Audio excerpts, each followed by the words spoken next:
I got 3 words for you. Go ahead, don't breach a trust. If I do, people will die. But why do we breach trust every day? A breach in trust brings mistrust, followed by a multitude of troubles. Frank Sennenbach says, a trust is like a blood pressure. It's silent, vital to good health, but if abused, it can be deadly. How? You are the only person that know about this. And this is because of the trust I have for you. It is wrong to trust a person to control others who cannot control himself. But you, having seen how matured you are and taken your level of self-control into consideration, I trust you. And trusting you is my decision. Proving me right is your choice. Thank you, my in-law. This shows how you feel about me. Trust is the best proof of love. In fact, it is better than I love you, because you may not always trust the person you love, but you can always love the person you trust. I'll prove you right, God's willing. This is confidential. Don't let anybody know about it, please. You have my words, my in-law. Don't waste time. I want you to kill my in-law, or just set his house ablaze. I know he'll be sleeping there tonight. Okay, sir. Okay, sir. He told me about his money that nobody knows about, and I want the money to be mine. Consider it done, sir.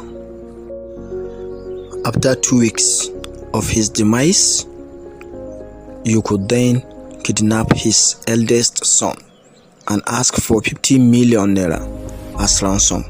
30 million naira for you, 20 million naira for me. Wow, noted, sir. Of course, it can be deadly. This is the type of breach of trust I am talking about.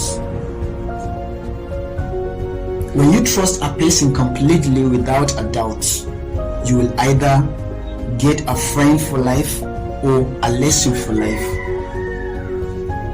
We have seen how a son-in-law, breached a trust and confidence that his father-in-law has for him. Now, this brings me to a question. What can we do to not only be more honest, but to promote an atmosphere of honesty around us? And how can we generate a steady flow of truth-telling between ourselves and the people we love the most? So the first thing for us is to make sure that our actions match our ways. Don't be like that in-law you have just seen. Your actions should always match your ways. You shouldn't engage in a fantasy bond. A fantasy bond is an illusion of connection that replaces reality. How? You tell somebody I love you, but you are not engaging in some acts and behaviors that others will see and consider as loving. You say this, but your action tells you different things. So the first thing for us is to make sure that our actions always match our ways. Yes. And it is also part of being honest and trustworthy to accept our family and friends the way they are. No matter how connected we may feel with someone else, we have to agree that we are completely different people with different sovereign minds. And the fact that someone is not doing things the same way we do, it doesn't mean that he or she is wrong. It simply means that they are human beings like the rest of us who perceive the world from a different perspective. So the more we accept this reality, the more comfortable we can feel in agreeing that we don't have to agree on everything. Are we honest and trustworthy when we tell a lot of lies or deceive people? No. We shouldn't deceive or tell a lot of lies. When you tell lies and deceive people, people will not trust you, and you will not be considered as an honest and trustworthy.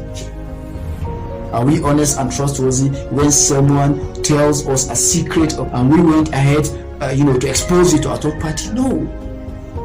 For us to be honest and trustworthy, we must keep secrets and confidences. We shouldn't be exposing other people's secrets anyhow around our colleagues.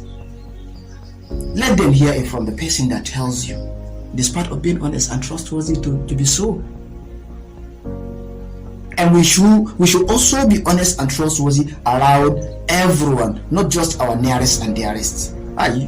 You are honest and trustworthy, amongst your family and friends. But when a stranger or an outsider entrusts his property or confidence in you, you end up breaching the trust.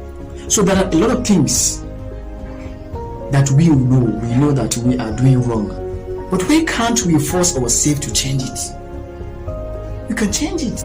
See how this is becoming the order of the day. Cheating amongst neighbors, amongst family and friends, amongst in-laws, just like the sin you have just seen.